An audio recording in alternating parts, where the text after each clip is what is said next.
Good morning students. Today we are going to learn chapter 6 soil, जिसे हम लोग मिट्टी के नाम से जानते हैं। मिट्टी हम लोग के लिए काफ़ी उपयोगी होती है। इस पे बहुत सारे फसल उगाए जाते हैं, फिर बहुत सारे पौधे भी उगाए जाते हैं, फूल के पौधे हों या बहुत सारे वैरायटी के। ये मिट्टी आश्रय होते हैं बहुत छोटे छोटे जानवरों के लिए। इस चैप्टर में हम लोग पढ़ेंगे कि सॉइल क्या है, सॉइल का फॉर्मेशन कैसे हुआ था, what does soil contain, soil में क्या पाए जाते हैं, सॉइल के कितने प्रकार हैं। फिर हम लोग पढ़ेंगे सॉइल प्रोफाइल और layers of soil, soil erosion क्या है और conservation of soil. Soil forms the top layer of the earth. It is a combination of living and non-living materials which include minerals, dead and living organisms, air and water. These all interact with one another, making soil one of the most important factor for supporting life on the earth. मिट्टी जो है पृथ्वी पर सबसे ऊपरी परत के रूप में मौजूद रहते हैं। ये सजीव और निर्जीव पदार्थ के शामिल होने से बनते हैं, जिसमें कि खनिज हो गए जिसे मिनरल्स बोला जाता है, फिर डेड एंड लिविंग ऑर्गेनिज्म हो गए, मरे हुए और जीवित जीव हो गए, फिर हवा पानी को मिला के बनते हैं।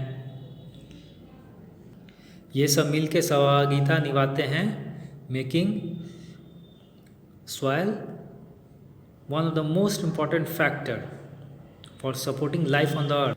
मिट्टी के बहुत ही महत्वपूर्ण कारक के रूप में पृथ्वी पर जीवन में सहायता के लिए हम लोग समझते हैं कि मिट्टी का निर्माण कैसे हुआ था।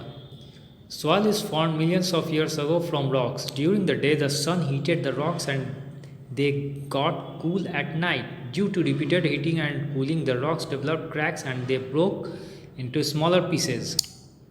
मिट्टी का निर्माण लाखों वर्ष पहले हुआ था। पत्थर से कैसे हुआ था? दिन के समय जब सूरज की रोशनी पड़ती थी तो क्या होता था, पत्थर गर्म हो जाते थे और फिर ठंडा हो जाते थे रात के समय। ये इस तरह लगातार गर्म और ठंडा होने के कारण पत्थर के विकास हुआ, दरार आ गई जो कि टूट गए बहुत ही छोटे टुकड़ों में। फिर बहते हुए पानी, नदी और पानी तेज़ी से इस प्रक्रिया को बढ़ाते हुए अंत में ये छोटे छोटे टुकड़े बहुत महीन हो गए और सॉइल का निर्माण हुआ। इस प्रक्रिया को क्या बोलते हैं हम लोग? वेदरिंग कहा जाता है। जिस तरह से मिट्टी का निर्माण हुआ था, इस प्रक्रिया को हम लोग बोलते हैं weathering. Decayed plants and dead animals mix with the soil and form humus to make it suitable for growing plants. सड़े हुए पौधे और मृत जानवर जब मिट्टी में मिल गए और ह्यूमस का रूप ले लिए,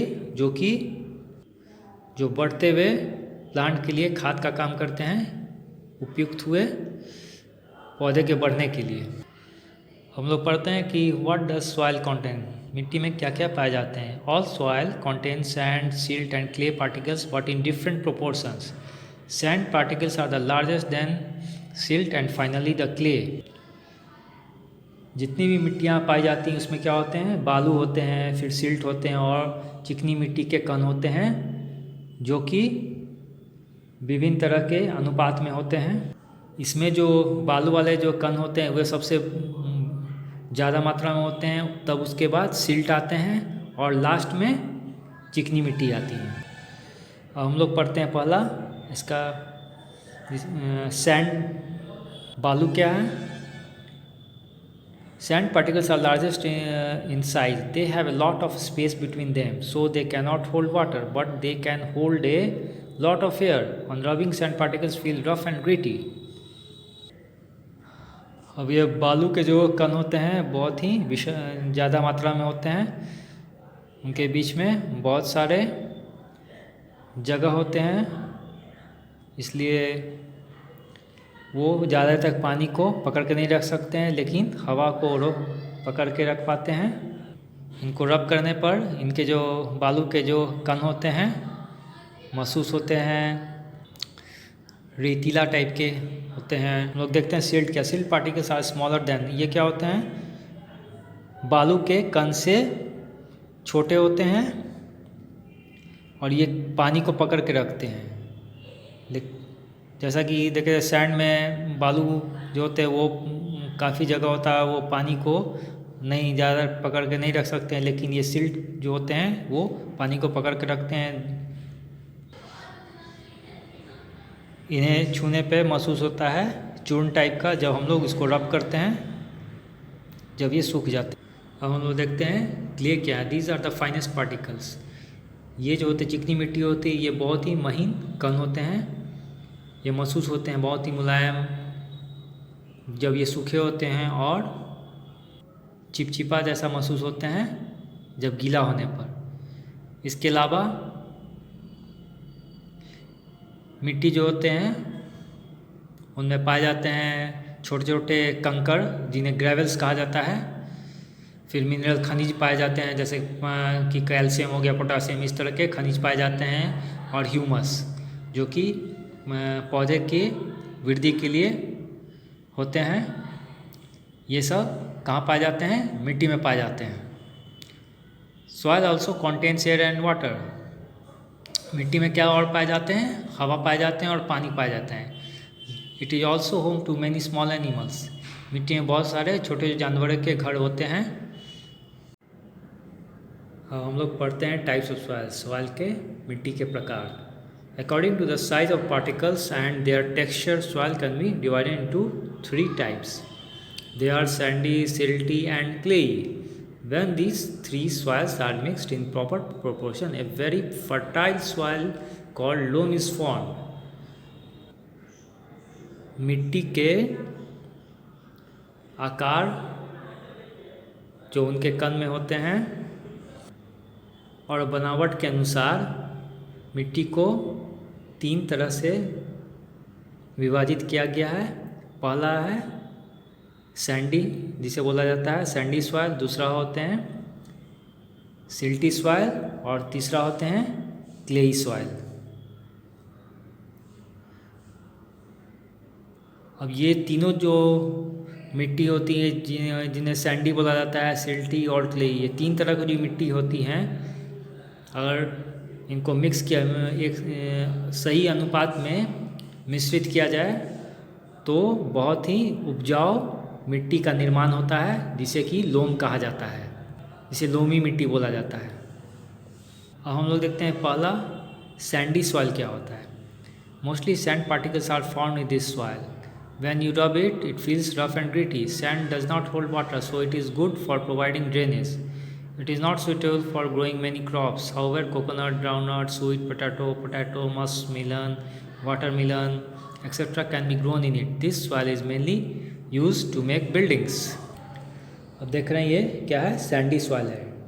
इस तरह का सॉइल जो होता है, मिट्टी होता है, सैंडी सॉइल कहा जाता है। ये क्या होता है, इसमें बहुत सारे बालू के कण जो होते हैं पाए जाते हैं इस तरह की मिट्टी में। जब इसको हम लोग रब करते हैं हाथ से तो क्या होते हैं, महसूस करते हैं ये बहुत ही रेतीला टाइप का रहता है। इसमें बालू में पानी नहीं रह पाता है, इसलिए ये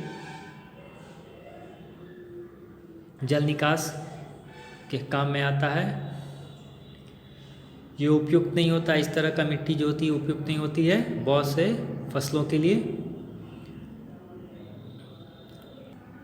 जबकि कुछ जैसे कि नारियल हो गए, फिर मूंगफली हो गए, शकरकंद हो गए, आलू हो गए, तरबूज हो गए, खरबूज हो इत्यादि, ये सब उपजाई जाती है इस मिट्टी में। इस तरह की मिट्टियाँ जो होती हैं ये बिल्डिंग बनाने के काम में आती हैं, जिसे हम लोग सैंडी सॉइल के नाम से जानते हैं। दूसरी मिट्टी है सिल्टी सॉइल। ये क्या होती है, ये सैंडी सॉइल और क्ले का से मिला के बनाई जाती हैं, कम्बिनेशन होती हैं। कि चूर्ण के रूप में हम लोग महसूस करते हैं जब ये सूखी होती है। जैसा कि देख रहे हैं, पता चल रहा है ऐसे चूर्ण की तरह ये नमी को रखता है और पोषक तत्व को रखता है। इसलिए इसमें काफ़ी सारे सब्जियां और फल जैसे कि बंदा गोभी हो गया, गाजर हो गया, फिर रसबड़ी हो गई, अनार हो गया, ये सब इसमें उगाए जाते हैं। अब हम लोग क्लेई सॉइल क्या होते हैं हम लोग समझते हैं। क्लेई सॉइल बहुत ही मुलायम होते हैं छूने में। ये चिपचिपा टाइप के होते हैं। It becomes sticky when it gets wet. जब गीला हो जाते हैं तो ये चिपचिपा टाइप के होते हैं। Clayey soil can hold water, ये पानी को पकड़ के रखते हैं, but it does not allow much air और वाटर टू पास थ्रू। इसलिए यह उपयुक्त नहीं होते हैं पौधे के उपजाऊ, बहुत सारे पौधे के उपजाऊ के लिए। जबकि धान की फसल इसमें अच्छी तरह से उपजाई जा सकती है। इस तरह की मिट्टियाँ होती है, उपयोग में आती हैं बहुत तरह के पात्र बनाने में। मिट्टी के पात्र हो गए, फिर खिलौने बनाने में। आज की क्लास में हम लोग समझे सॉइल क्या है, फिर मिट्टी का निर्माण कैसे होता है, मिट्टी में क्या क्या पाए जाते हैं, सॉइल के भी कितने प्रकार होते हैं, फिर अलग अलग तरह के प्रकार का किस किस तरह से उपयुक्त होते हैं हम लोग के लिए, ये सब हम लोग अच्छी तरह समझ चुके हैं। फिर एक लोमी सॉइल होता है। लोमी सॉइल क्या होता है? इसमें बालू और क्ले और सिल्ट पाए जाते हैं। इसमें ह्यूमस अच्छी मात्रा में पाई जाती है जो कि पौधे के लिए बढ़ाने में, उपजाऊ में काफ़ी काम आती हैं। इसलिए इन्हें बहुत ही सबसे अच्छा मिट्टी माना जाता है फसल की बढ़ने के लिए। इस तरह की मिट्टी में पौधों को उचित मात्रा में काफ़ी पानी मिलता है, हवा मिलती है और जगह मिलती है बढ़ने के लिए। So loamy soil is best for plants. अगली क्लास में हम लोग पढ़ेंगे सॉइल प्रोफाइल और लेयर्स ऑफ सॉइल कौन कौन है, सॉइल इरोजन क्या है, causes of soil erosion, conservation of soil क्या है।